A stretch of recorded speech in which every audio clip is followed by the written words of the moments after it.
Hello and welcome to Huskers in Kansas City. I'm your host, Jake Brown. Husker basketball, 15-0, baby.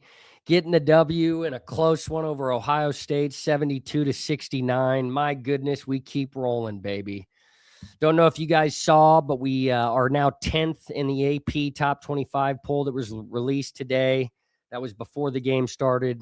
But Nebraska, after the victory, 15-0, 4-0 in the conference, man. 72-69. They found a way to get the victory at Ohio State. Another close game. I need like a defibrillator after this one. But again, I'm coming away from another game encouraged. Here's the storylines. We found a way to win on the road this time where we weren't shooting well. We were cold from three-point range. We were cold from the field. Sanford wasn't shooting well. We got guys in foul trouble early, but our defense once again stepped up, and our rebounding, we won the rebounding battle by a pretty big margin. That was the difference. Nebraska's defense coming up clutch at the end, and some important free throws from Jamarcus Lawrence there at the end. Rank Mass got going in the second half, but I want to talk about Braden Frager, baby. This kid is confident. For a true freshman, local kid out of Lincoln Southwest, he's athletic, man. This kid can jump. You can see the athleticism in him. He's got a lot of raw talent. I mean, I hope we can get him to stay till his senior year to see what he's like as a senior. But what I love is he was aggressive. In a game like this, a tough environment, close game, towards the end of the second half, he's the one with the ball in his hands, taking it to the hoop, putting it up, a tough shot. He had I think 3 and 1s in the second half, late in the second half, which propelled us to get the victory in this game. I love Braden Frager, what I'm seeing out of him. He finished with 15 points, 6 rebounds, and 2 assists. Rank Mast was cold in the first half. I really think we need to just feed him more in the paint.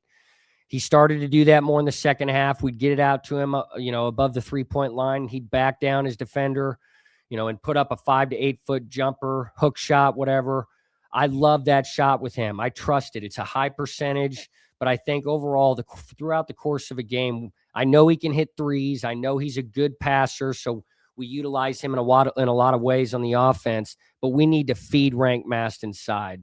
He finished with 12 points, 4 rebounds, and 2 assists. He was in foul trouble early, so he didn't get up to his usual averages. Sam Hoiberg, man, all over the stat sheet. He's my favorite player by far. Hustles his ass off, plays his heart out every game. But look at this. 8 points, 9 rebounds, 4 assists. And he came up big at the end of the game on a loose ball. He tipped it to one of our guys to keep possession for Nebraska. He never makes a mistake, unlike our football team. Ja'Cory Barney that'll take a kick 5 yards out of the end zone and get us to the 12-yard line to start our offensive drive. We make dumb decisions. Sam Hoiberg doesn't make any bad decisions, doesn't make mistakes. He hit a couple threes in this game, which was encouraging. Such an important piece of this team. Jamarcus Lawrence came up big. He finished with 11 points, but he's our go-to guy. When we need points, you saw it at the end of the game. He's our Mr. Consistent from the free throw line. You can trust him to hit his free throws. He'll take it to the basket and penetrate. He's quick enough to do that. He really seems like the one guy when Ohio State or a team we're playing is playing tight pressure defense. He's one of the few guys that can take it, use his quickness to do a move and get to the basket and shoot free throws. But he's been shooting from 3-point range at a high level. He's scoring well. Didn't have any assists. Would like to see that, and would like to see him dial down the turnovers a bit, especially in the first half. He was playing too fast, but he came up big at the end. Defense won us the game. Played outstanding. Even when Ohio State was starting to get hot from 3-point land, we continued to fight, put pressure on the ball, switch defense. Sam Hoiberg run around. Burke, Buchanan, Gel, nabbing rebounds. The rebounding was big too. The defensive boards, we dominated in this game. Let's take a look real quick at these stats so you can see Nebraska once again lost the shooting battle. Field goal, Nebraska shot 44% from the field, Ohio State 45.6, but then three-pointers, man. Nebraska only shot 27% from three, Ohio State 35%. We won the free throw battle, 14 of 17 for 82% for the Huskers, just 8 of 13 for Ohio State, so that hurt them down the stretch. But you see the total rebounds, 35 for Nebraska, 28 for Ohio State.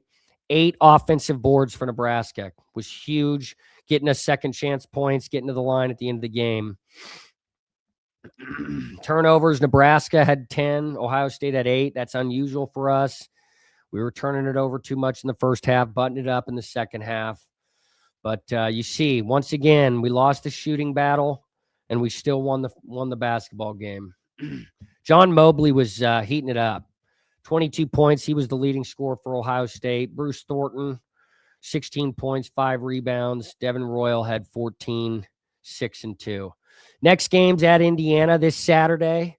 Indiana's 11-3, 2-1 in the conference. I will be doing a preview show for that game later this week, so be looking forward to that. So I don't want to get into that just yet. We've got to transition to football news. Yeah, football news.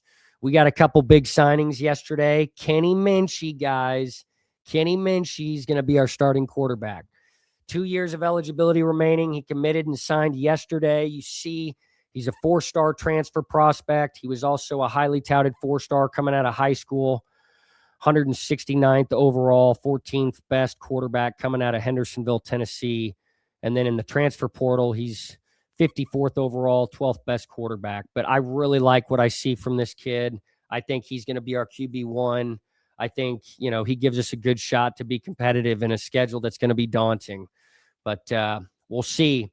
Watch his highlights on YouTube, guys. It's about a little over 5 minutes on YouTube. He was playing garbage time, but again, Notre Dame had 2 losses, so they were trying to score style points. They were letting him air it out, even in garbage time in those games.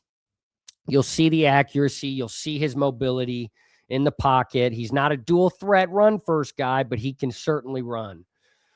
And then the other guy, Brendan Black. This is a big one for the interior offensive line. Offensive guard, Brendan Black from Iowa State. He'll have 1 year of eligibility, 6'4", 320 pounds, 4-star in the transfer portal. So he has moved up his rating after high school.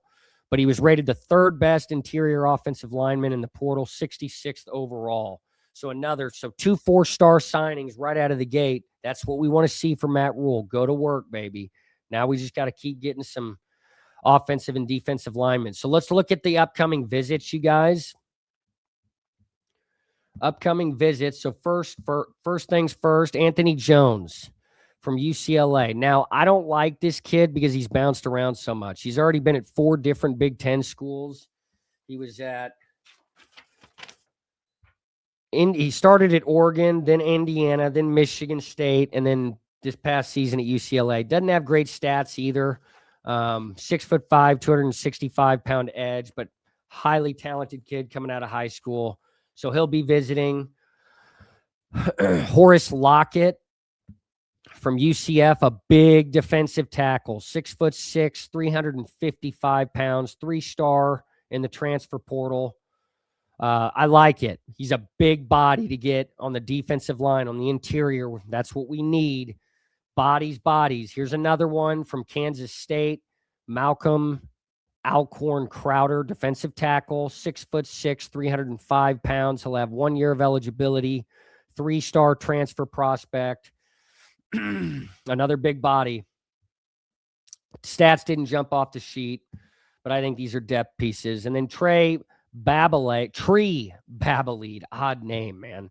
Offensive tackle from South Carolina, 6'5", 330 pounds. These are big dudes, 3-star in the portal. Couldn't find any stats on him. I don't think he's played yet. He'll have 2 years of eligibility coming from South Carolina. And as you guys know, we got the former South Carolina offensive line coach as an assistant to coach offensive line this season. So he pulled him over. Then going to receiver, Quasi Gilmer, who I like this potential pickup. He was the leading receiver for UCLA this past season. 3-star transfer prospect. He'll have 2 years of eligibility. Him lining up alongside an Isaiah Hunter, I like that. That could be pretty dangerous. But both his freshman and sophomore seasons, he put up solid numbers. I actually have it here. So this past season, he was the leading receiver for UCLA, 50 catches, 535 yards, and 4 touchdowns. I'll take it. Moving to linebacker. And this is my favorite potential get in the portal from San Diego State. So finally, Rob Orich is bringing one of his boys over. Owen Chambliss, for whatever reason, he's only a 3-star in the portal. I don't know. I don't understand that. But this was the best player on Rob Orich's defense at San Diego State last season. You ready for these stats? My God, man. Hopefully he's the next Levante David for us. Hang on, where is it? Here it is. Owen Chambliss, San Diego State. He'll have 2 years of eligibility, 6'3", 230 pounds, so a big linebacker. But this past season, he had 109 tackles, 4 sacks, an interception, a fumble recovery, and 5 passes defended. You want to talk about being all over the stat sheet? Watch this kid's highlights. He's got a high motor. He's big. He got the size to play in the Big Ten. I think if we get him, that would be huge for this defense because we lose all of our linebackers, or we lose Javin Wright in the middle. And we need some guys for depth. We also lose Marquez Watson-Trent. So this is an area linebacker that we need to focus on. Hopefully we can get this guy to sign. Those are the updates for now. There's probably others. I'm doing my best to get all of the updates from all of the different websites and media outlets. But I'm going to do later in the week a preview for the Indiana game this Saturday for Nebraska basketball. I'll also give you some more updates because there's likely going to be some more later in the week on the transfer portal, anyone that's visiting, and any new guys that we've signed. That's all I've got for you tonight. Husker basketball stays undefeated, 15-0. We'll see you later this week for the preview of Indiana and more transfer portal updates. Thanks for tuning in, you guys. And like always, go Big Red, baby.